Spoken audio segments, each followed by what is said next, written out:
பெருந்தலைவர் காமராஜர் அவருடைய பேரன் கலனி வீரன், ஜேஸ்வால் யுவா கிளப்பின் மாநில இளைஞரணி தலைவர். ஒரு தாழ்மையான ஒரு வேண்டுகோள் மற்றும் கோரிக்கை. அதாவது வேண்டுகோள் என்பது என்னன்னா, நம்முடைய பெருந்தலைவர் காமராஜர் யாரும் விமர்சனம் செய்யக்கூடாது. கோரிக்கை என்பது என்னன்னா, அந்த திமுக கட்சியில இருக்கிற ஒரு சில தருதலைகள் பெருந்தலைவர் காமராஜரையாவையும் கலைஞரையும் ஒப்பிட்டு பார்க்கறது, காமராஜரையாவை இழிவுபடுத்துறேன்னு சொல்லி மொத்த கெஜெட்டையும் அழிச்சிடலாம்னு நினைச்சு பல பதிவுகளை கொடுக்கறது. அதுல திருச்சி சிவா இப்பொழுது இடம்பெற்றுள்ளார். ஐயா, நீங்க இந்த சசிகலா புஷ்வாக்கா கையால செருப்பறப்பட்டவங்க தானே இந்த வாரம். அண்ணாச்சி, என்னுடைய தாத்தன் பெருந்தலைவர் காமராஜரையா ஜாதி மதம் பாராது மக்களின் நலனுக்காக வாழ்ந்தவர். அணைகளின் அரசன், கல்விக்கு மேம்பட்டால் அனைத்து மக்களும் உயர்ந்த தட்டு மக்களை மாறுவார்கள் என்ற ஒரு செயல்பாடுகளோடு கல்வியின் அரசனாக இருந்தவர், ஒப்பற்ற தலைவன். அதுவும் இல்லாம அரசியலின் ஆசான். இந்த அரசியலையே மக்களுக்கு கற்றுக் கொடுக்க வேண்டிய இடத்துல இருந்தவர் என்னுடைய பெருந்தலைவர் காமராஜரியா. அவருடைய உச்ச நண்பர்கள் நிறைய சமுதாயத்தை சேர்ந்தவர்கள், பல தரப்பட்ட செயல்பாடுகளோடு வாழ்ந்தவர்கள். எக்குளமும் போற்று முக்குளத்து சிங்கம் பசுமன் முத்துராமலிங்க தேவரையா அவர்களும், கக்கனை அவர்களும், ஏபிஜே அப்துல் கலாம் போல எத்தனையோ நபர்கள் பின்பற்றியும் வருகிறார்கள், வந்தவர்கள். சரிங்களா? அவரை பின்பற்றி வாழ்ந்தவர்கள் நிறைய பேர் இருப்பாங்க, அவர்களுடைய கூட பயணித்தவர்கள் நிறைய பேர் இருப்பாங்க. நிறைய விஷயங்களை நாங்கள் பேசணும்னு காத்திருக்கிறோம். ஆனால் அதுக்கு இல்லை காலம். ஏன்னா வீடியோவை நிறைய நேரம் பார்த்துக்கிட மாட்டாங்க. ஒரு நிமிஷம் பார்ப்பாங்க, இல்லை 2 நிமிஷம் பார்ப்பாங்க, அவ்வளோதான். இப்போ மக்களுடைய கோரிக்கை இருக்குது. அதனால விரைந்து முடிக்கிறேன்.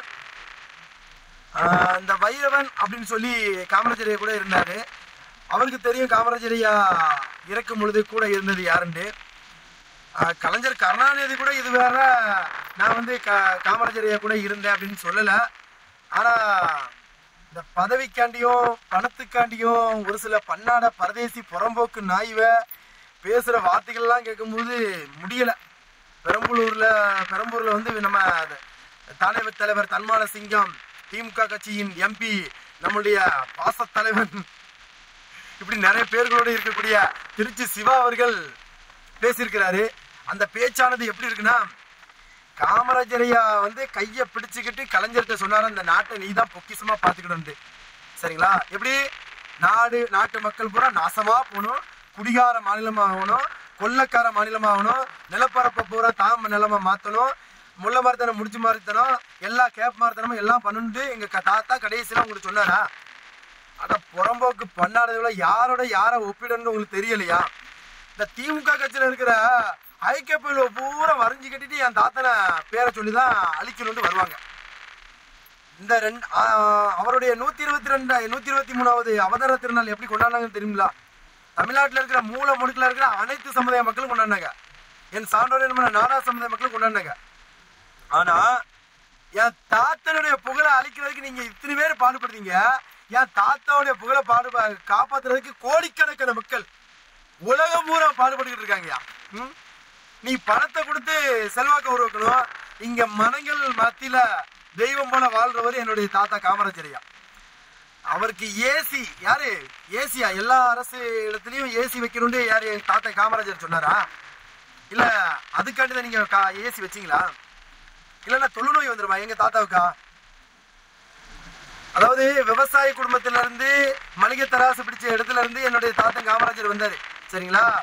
நீங்க அவர் எத்தனையோ கருவாட்டு வித்த புத்திரன் இல்ல என்னது வெளிநாட்டுக்கு போயிட்டு வரும்போது வெளிநாட்டுக்கு எருவு மாடை ஏற்றி விடுதேன்னு சொன்னீங்க. எங்க தாத்தாவை பல முரசொலியில பல சித்திகரிப்பை உருவாக்குனீங்க. ஆனா புறம்போக்கு பண்ணாட பரதேசி நாய்வலா என் தாத்தன் பேரை சொல்றதுக்கு உங்களுக்கு அருகதை இருக்கல? அவன் இனத்திலே இருந்துகிட்டு தப்பு பண்ணாலே அவங்களுக்கே அருகதை இல்லைன்னு சொல்றவன் காமராஜர் பேரை கல்வி வீர. சரிங்களா? ஆனா இன்னைக்கு நீங்க என்ன செய்யறீங்க? என் தாத்தன் பேரை கெடுத்துக்கிட்டு இருக்கீங்க. அவர் ஆட்சியை கொடுத்துருவேன், நல்ல ஆட்சியை கொடுத்துருவேன். நீங்க ஒருத்தராலே கொடுக்க முடிஞ்சுதா? ஏன்னா ஆட்சிக்கு வந்தா புறம்போக்கு நாய்வலா நான் ஒயின் ஷாப்பை பூரா அடைச்சிருவேன். எத்தனை ஒயின் ஷாப்பை நீ அடைச்ச? ஆளுங்கட்சி எதிர்கட்சி குறை சொல்றோம், எதிர்கட்சி ஆளுங்கட்சி குறை சொல்றோம், தேசிய கட்சி திராவிட கட்சி குறை சொல்றோம், திராவிட கட்சி தேசிய கட்சி குறை சொல்றோம். உங்க சண்டைகளை பாக்குறதுக்கு தான் நாங்க உங்களை ஓட்டு போட்டு தேர்ந்தெடுத்தோமா? பன்னாட பரதேசிவலா என்னுடைய தாத்தா காமராஜரைய பேரை எவ்வளவு இழிவுபடுத்தணுமோ அவ்வளவு ஒப்பிடுவீங்க எல்லாரும் கூட. ஒருத்தர் ஒப்பிட முடியாது. என் தாத்தா காமராஜரே மறு பிறவி எடுத்து வந்தாலும் ஒரு வார்டு கவுன்சிலரா ஜெயிக்க வைப்பீங்களா? முடியாத. ஐயா திருச்சி சிவா அவர்களே, இந்த சசிகலா புஷ்பா என்ற ஒரு அக்கடை செருப்பறப்பட்ட எதுக்கு பட்ட அதை ஃபர்ஸ்ட் சொல்லு.